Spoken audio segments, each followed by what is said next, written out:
उतर लाड़ कराची जबल में, जेकी का रहन मारवाड़ा सिंध जी जल में। सबन सिंधी सांगन जो शान मथे आ, टोपी अजरक वारन जो मान मथे आ, टोपी अजरक वारन जो मान मथे आ।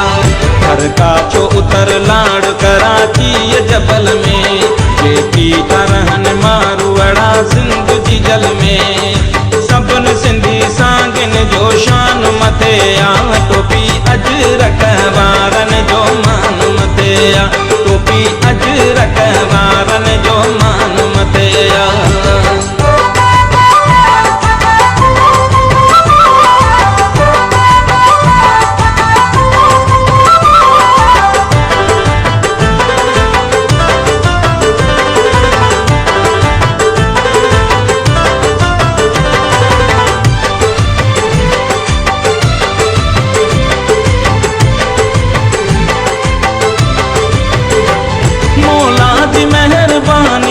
सिंध अमड़ ते कुर्बान असांजी बि आहे जिंद अमड़ ते।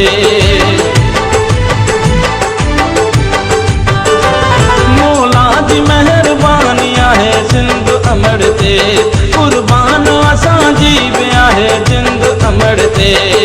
सिंध ऐं सिंधूअ खां नही जान मथे आ, टोपी अजरक वारन जो मान मथे आ, टोपी अजरक वारन जो मान मथे आ। हर काचो उतर लाड़ कराची जबल में, जेकी का रहन मारवाड़ा सिंध जी जल में। सबन सिंधी सांगिन जो शान मथे आ, टोपी अजरक वारन जो मान मथे आ, टोपी अजरक वारन जो मान मथे आ।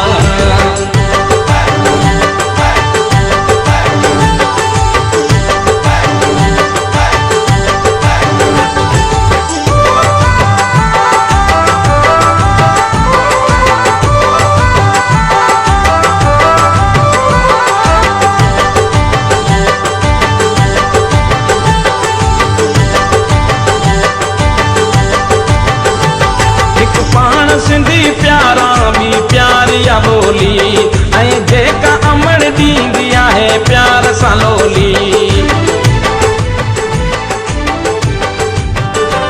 हिकु पाण सिंधी प्यारा भी प्यारिया बोली, ऐं जेका अमड़ ॾींदी आहे प्यार सां लोली।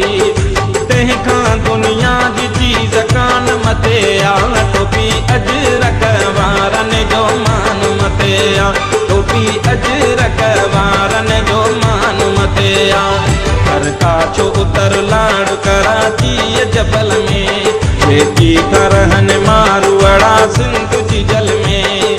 सबन सिंधी सांगिन जो शान मथे आ, टोपी अजरक वारन जो मान मथे आ, टोपी अजरक वारन जो मान मथे आ।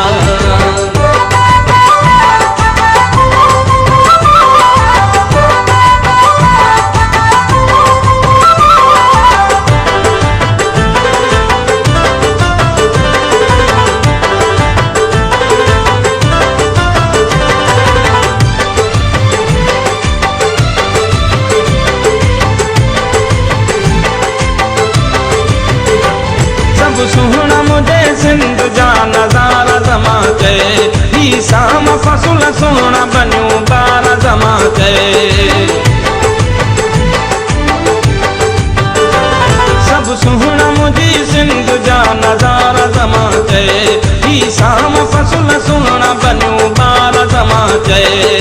धरती ते मालिक मेहरबान मथे आ, टोपी अजरक वारन जो शान मथे आ, टोपी अजरक वारन जो मान मथे आ।